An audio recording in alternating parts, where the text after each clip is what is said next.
Are you a up? Give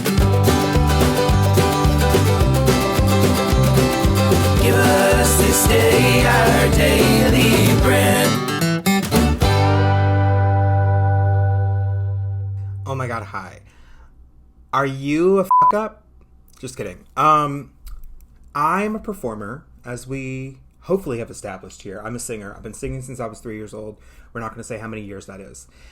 So when I was home for the holidays, I was chatting with my mom, and my mom is the children's choir director for her church, and she was telling me about the Christmas play that they put on and how she was having to coach some of the kids through nerves and stuff like that. And then she asked me if I still get nervous when I'm performing.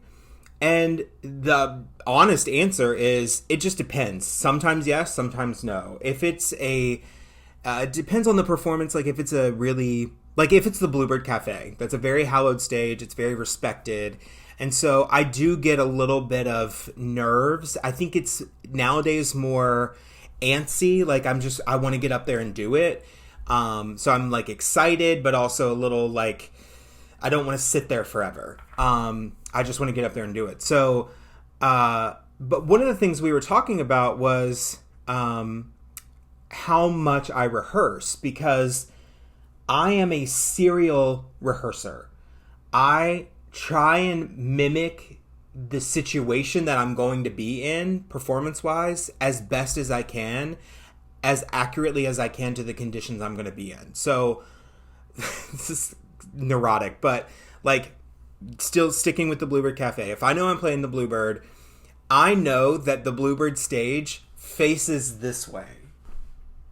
So don't love that I'm showing you my side profile right now, but we're letting go. So I will rehearse facing this way.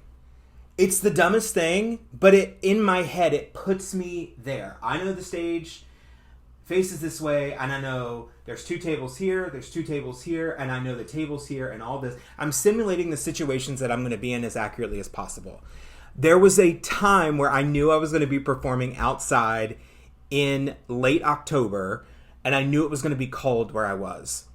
So I turned down my air condition to 60 degrees and wore what I was going to wear on that stage, that outside stage, and I rehearsed that way. I want to mimic the conditions as accurately as I can, because that cuts down on the nerves. If I know that I've done everything that I can do to prepare for that performance, I am so much more confident going into it.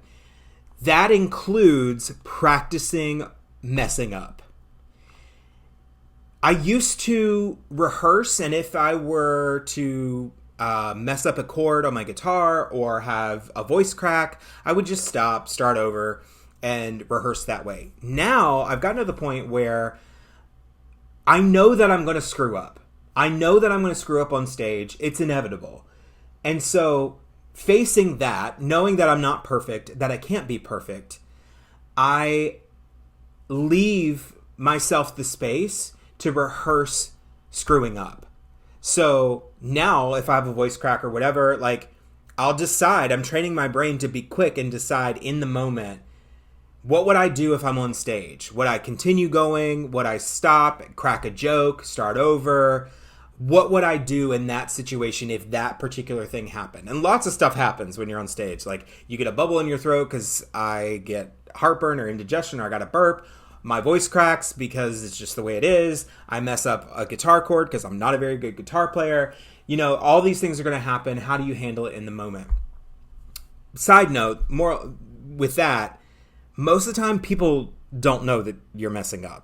Because we're so close to it, we know, and we think it's the end of the world, but most of the time people don't know. That being said, I think it's important to practice screwing up. I worked in sales for a really long time. I sold cars, I sold advertising for 8 years of my life. It was a huge part of my life. And one of the things that's really important when you're working in sales is role plays. You practice pitching people, and you practice selling things to people. And the reason you practice is because it helps you understand what your weaknesses are and how you can overcome them and strengthen them up. It also shows you what your strengths are and how you can use that to your advantage. For instance, when I'm selling, or when I was selling, my strength is conversation. It's getting to know people, relating as a human, cracking a joke, being funny. Drawing that person to me helped me sell them. So I knew that that's what I could do. If all else fails, make a connection with them.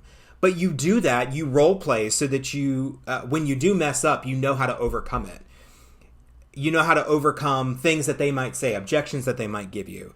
And so I think it's really important that we stop being so afraid of failure and screwing up, and just accept the fact that we are human, we're not perfect, we're going to screw up. So if I'm going to screw up, I'm going to screw up in the best way possible. I'm going to make my screw up work for me. Vote for me, 2024, making screw ups work for me. Your new president, whatever. All right, I'll talk to y'all tomorrow.